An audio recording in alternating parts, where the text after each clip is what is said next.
next week, we have an amazing main event. We have Marlon Moraes taking on Cory Sandhagen. That's Both going to guys be have only one action-packed. loss. Marlon Moraes has only the one loss to Cejudo. He's beaten everybody else he's faced in the last 2 years. He's knocked out Aljo. He beat Aldo, Jose Aldo, even though a lot of people think he lost that fight. I actually did think he won that fight. It was very close. I still actually, I'm just going to throw my quick little argument while we're just on that topic. Jose Aldo still has a place in the division in the top 5 and should continue fighting. That's my belief. Okay, Comment if you agree. Right now, but he beat he beat Aldo. I thought he beat Aldo, and he did beat it according to the judges as well. He's taking on Cory Sandhagen. Now, Cory Sandhagen was a big prospect. He was making his way up in the rankings. He looked unstoppable until he ran into Aljamain Sterling in what was the number 1 contenders fight for that division. Aljo won that fight, choked him out in a matter of a minute or so, choked him unconscious, put him to sleep, rear naked choked, climbed on his back, and is now going to be facing Peter Yan for Jan's first 135 title defense.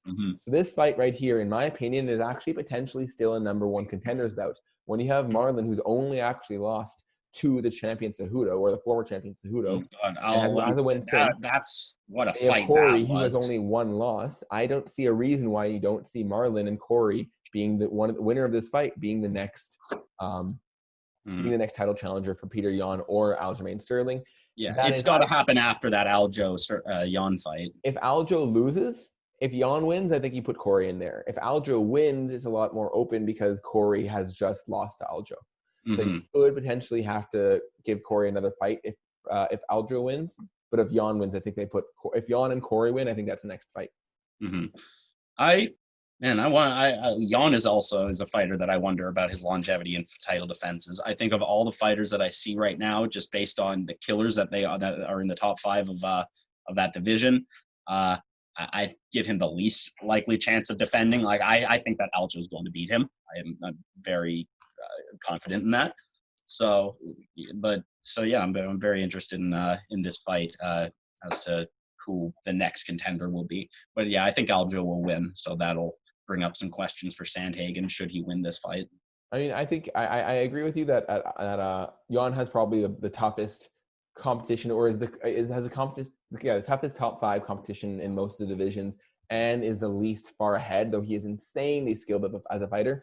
I don't know who I favor in the Aljo matchup, but I do agree that when you have Aljo, Cory, Marlon, Edson, all these guys, he's going to lose to one of them sometime in the next few fights. I don't think he's going to have a long string, but he might. You never know. I might even favor him against Aljo, to be honest.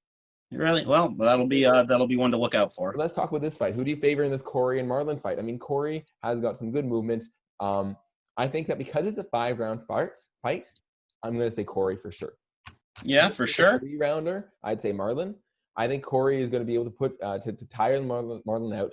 If Cory was able to get Marlon to move backwards, Marlon cannot put those kicks together. He's not going to be able to be as dominant as he usually is, and he won't have that power going. I think Cory just has to take it to Marlon, and if he can do so, I think he can beat Marlon either by just beating him in the first couple of rounds, or tiring him out and finishing him in late, or potentially just grinding out a decision. But I favor Cory, especially in later rounds. Yeah. I don't know, man. Marlon is just such a tough bastard. He's so powerful. Good. And that power and that speed, it's just, he's so dangerous. I have a hard time ever, rooting against him. I mean, it took someone with the extremely high fight IQ of Henry Cejudo to beat him, and that was after a round of being handily beaten by Moraes. So I never write Moraes off. I think he's so good that I think he could beat anyone on the right day. I agree, but I think that what Cejudo did in his win over Moraes is he kind of wrote the script on how to beat Moraes. What he did is he pushed him back. It's the same kind of thing you do against Edson Barboza. If you push them back, keep them moving backwards, and we can transition this into our next fight in the co-main event with Edson Barboza. But if you move these kickers back, who like to do those quick switch kicks, who like to go for those high kicks, they can't do it as easily when they're moving backwards. And that's what happened to Moraes. And both Moraes and Edson are guys who don't seem to have the gas tank to go 5 rounds. They're super powerful, super explosive, But if you push them back in those first 2 rounds, get rid of the explosiveness, get rid of those kicks, they've got nothing left 3rd, 4th, and 5th round, and it's all your fight. Right.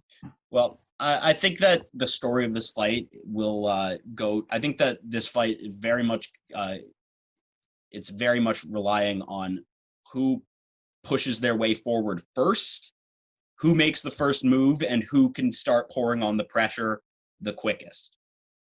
Because, frankly, I don't think that. I think that in the pressure game, it's going to come down to who can get their groove going the fastest. I think this is going to be such a quick, fast-paced, straight-to-the-action fight. This is going to be. This could be a very high-ranking fight in the fights of the year for sure. I'm not sure I'll call it fight of the year just because I don't think that Moraes. I'm not. No. Last. There have been some phenomenal fights this year, but I think that this will be remarkable. No, I think this is the round of the year candidate. Yeah. I don't think it's a fight of the year candidate just because I don't think Moraes can go 5 rounds, and you need 5 rounds of action, and I don't think Moraes can last that long. Well, I think we'll see. I mean, what's your pick? Who's your pick? Final pick. You know what? Just so that we can be contentious, I'll go Moraes. You're going Moraes. I'll go Sandhagen. Let's see it happen.